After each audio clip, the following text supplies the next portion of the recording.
युधिष्ठिर ने पूछा, पितामह, गर्मी के दिनों में जिसके पैर जल रहे हो, ऐसे ब्राह्मण को जो जूता पहनाता है, उसको क्या फल मिलता है? भीष्म जी ने कहा, युधिष्ठिर, जो एकाग्र चित्त होकर ब्राह्मणों के लिए जूते दान करता है, वह अपने सब शत्रुओं को मसल डालता है और कठिन विपत्ति से भी पार हो जाता है। युधिष्ठिर ने कहा, पितामह, तिल, भूमि, गौ और अन्न का दान करने से जो फल मिलता है, उसका फिर से वर्णन कीजिए। भीष्म जी ने कहा, कुंती नंदन, तिल दान का फल सुनो। ब्रह्मा जी ने जो तिल उत्पन्न किया है, वह पितरों का सर्वश्रेष्ठ भोजन है, इसलिए तिल दान करने से पितरों को बड़ी प्रसन्नता होती है। जो माघ मास में ब्राह्मणों को तिल दान करता है, उसे नरक नहीं देखना पड़ता। जो तिल से पितरों का पूजन करता है, वह मानो संपूर्ण यज्ञों का अनुष्ठान कर लेता है। तिल पौष्टिक पदार्थ है, वह सुंदर रूप देने वाला और पाप नाशक है, इसलिए तिल का दान सब दानों से बढ़कर है। बुद्धिमान महर्षि आपस्तंभ, शंख, लिखित और गौतम ये तिलों का दान करके दिव्य लोक को प्राप्त हुए हैं। ये सभी ब्राह्मण स्त्री समागम से अलग रहकर तिलों का हवन किया करते थे। सब दानों में तिल का दान अक्षय कहलाता है। पूर्व काल में राज ऋषि कुशिक ने हविष्य समाप्त हो जाने पर तिलों से ही हवन करके तीनों अग्नियों को तृप्त किया था। इससे उन्हें उत्तम गति प्राप्त हुई। जो लोग गौओं को शीत और वर्षा से बचाने के लिए घर बनवाते हैं, उनकी 7 पीढ़ियों का उद्धार हो जाता है। जो बोने के लिए खेत दान करते हैं, उन्हें उत्तम लक्ष्मी की प्राप्ति होती है।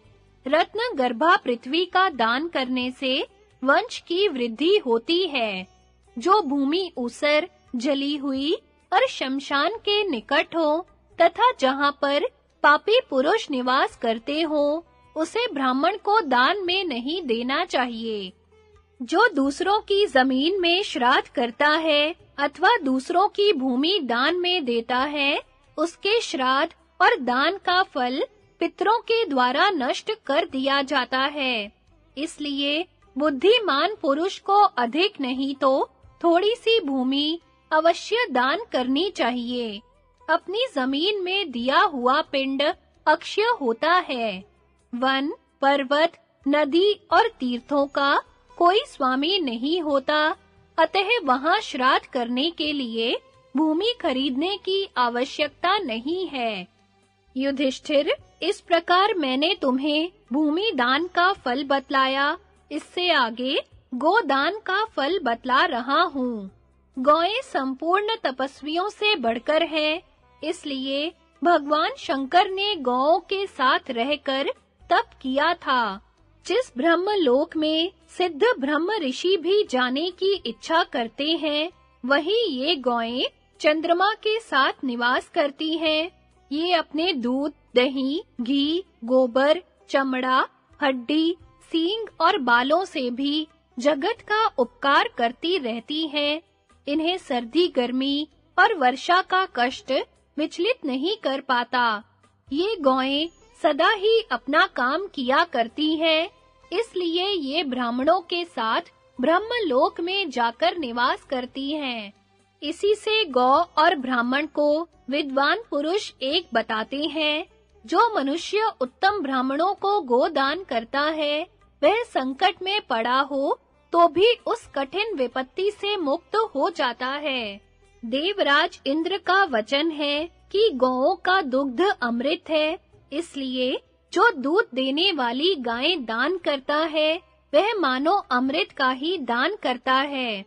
वेदवेता पुरुष कहते हैं कि गो दुग्ध के हविष्य का यदि अग्नि में हवन किया जाए, तो वह अविनाशी फल देने वाला होता है।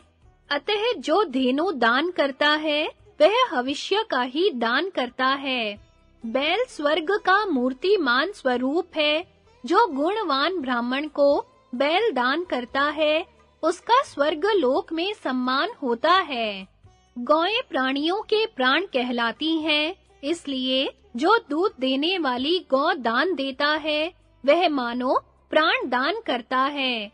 वेद के विद्वान कहते हैं कि गौएं समस्त प्राणियों को शरण देने वाली हैं, इसलिए जो धेनु दान करता है, वह सबको शरण देने वाला है।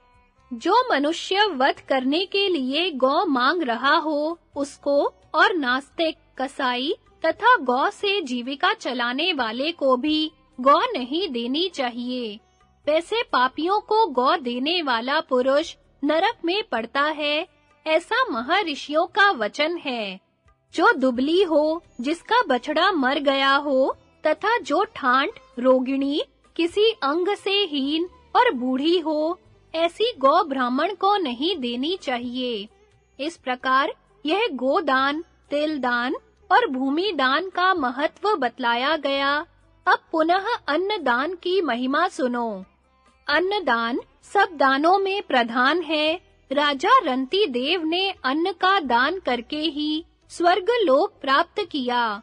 जो राजा थके मांदे भूखे मनुष्य को अन्न दान करता है, वह ब्रह्मा जी के परम धाम को प्राप्त होता है। अन्न दान करने वाले पुरुष जिस प्रकार कल्याण के भागी होते हैं, वैसा कल्याण सोना, वस्त्र या और किसी वस्तु का दान करने से प्राप्त नहीं होता। अन्न प्रथम द्रव्य है, वह उत्तम लक्ष्मी का स्वरूप माना गया है। अन्न से ही प्राण, तेज, वीर्य और बल की पुष्टि होती है।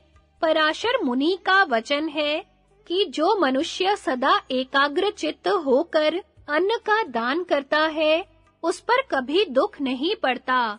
मनुष्य को प्रतिदिन शास्त्रोक्त विधि से देवताओं की पूजा करके उन्हें अन्न निवेदन करना चाहिए। जो पुरुष जिस अन्न का भोजन करता है, उसके देवता भी वही अन्न ग्रहण करते हैं। जो कार्तिक के शुक्ल पक्ष में अन्न का दान करता है, वह सब प्रकार के संकटों से पार होकर मृत्यु के पश्चात अक्षय सुख का उपभोग करता है। जो पुरुष स्वयं भूखा रहकर एकाग्र चित्त से अतिथि को अन्न दान करता है, वह ब्रह्मवेताओं के लोक में जाता है। अन्नदाता मनुष्य कठिन से कठिन आपत्ति में पड़ने पर भी उसके पार हो जाता है और पापों से मुक्त होकर सारी बुराइयों को त्याग देता है। इस प्रकार मैंने अन्न, तिल, भूमि और गौओं के दान का महात्म्य बतलाया। नाना प्रकार के दानों का वर्णन तथा ब्राह्मण का धन लेने से होने वाले अनिष्ट के संबंध में राजा नृक की कथा। युधिष्ठिर ने पूछा, पितामह, मैंने अन्न दान की विशेष प्रशंसा सुनी। अब जल दान करने से कैसे-कैसे महान फल की प्राप्ति होती है, इस विषय को मैं विस्तार के साथ सुनना चाहता हूँ। भीष्म जी ने कहा, राजन, मनुष्य अन्न दान और जल दान करके जिस महान फल को पाता है, उसका वर्णन करता हूँ, सुनो। कोई भी दान अन्न दान से बढ़कर नहीं है। समस्त प्राणी अन्न से ही जीवन धारण करते हैं, इसलिए संसार में अन्न को ही सर्वोत्तम बतलाया गया है। अन्न से ही प्राणियों के तेज और बल की वृद्धि होती है। अतः प्रजापति ने अन्न के दान को ही सर्वश्रेष्ठ बतलाया है। पूर्व काल में महाराज शिबी ने कबूतर की रक्षा के लिए अपने प्राण देकर जिस गति को प्राप्त किया था, ब्राह्मण को अन्न दान करने से भी वही गति मिलती है। किंतु अन्न की उत्पत्ति जल से ही होती है। पानी के बिना कुछ भी नहीं हो सकता। ग्रहों के स्वामी भगवान सोम भी जल से ही प्रकट हुए हैं। अमृत, सुधा, स्वधा, अन्न, औषधि, तृण और लताएं भी जल से ही उत्पन्न होती हैं, जिनसे देहधारियों के प्राणों की पुष्टि होती है। देवताओं का अन्न अमृत, नागों का अन्न सुधा, पितरों का अन्न स्वधा और पशुओं का अन्न तृणलता आदि है। मनीषी पुरुषों ने अन्न को ही मनुष्यों का प्राण बतलाया है, किंतु सब प्रकार का अन्न जल से ही उत्पन्न होता है। अतः जल दान से बढ़कर कुछ भी नहीं है। जो मनुष्य अपना कल्याण चाहता हो, उसे प्रतिदिन जल का दान करना चाहिए। यह धन, यश और आयु को बढ़ाने वाला है। जलदाता पुरुष की समस्त कामनाएं पूर्ण होती हैं और जगत में उसकी सनातन कीर्ति का विस्तार होता है। वह पापों से मुक्त होकर मरने के पश्चात अक्षय आनंद का अनुभव करता है। युधिष्ठिर ने कहा, पितामह, तिल दान, दीप दान और वस्त्र दान का महात्म्य मुझे फिर से बतलाइए। भीष्म जी ने कहा, राजन, दीप दान करने वाला मनुष्य अपने पितरों का उद्धार कर देता है, इसलिए देवता और पितरों के उद्देश्य से सदा दीप दान करते रहना चाहिए। इससे अपने नेत्रों का तेज बढ़ता है। रत्न दान का भी बहुत बड़ा पुण्य बतलाया गया है। जो ब्राह्मण दान में रत्न लेकर उसे बेचकर यज्ञ करता है, उसके लिए वह प्रतिग्रह भयदायक नहीं होता। यदि ब्राह्मण किसी दाता से रत्न दान में लेकर उसे ब्राह्मणों को बांट देता है, तो उस दान के देने और लेने वाले दोनों को ही अक्षय पुण्य होता है। जो पुरुष स्वयं धर्म मर्यादा में स्थित होकर अपने ही समान स्थिति वाले ब्राह्मण को दान में मिली हुई वस्तु दान करता है, उन दोनों को अक्षय धर्म की प्राप्ति होती है। यह धर्मज्ञ मनु का वचन है।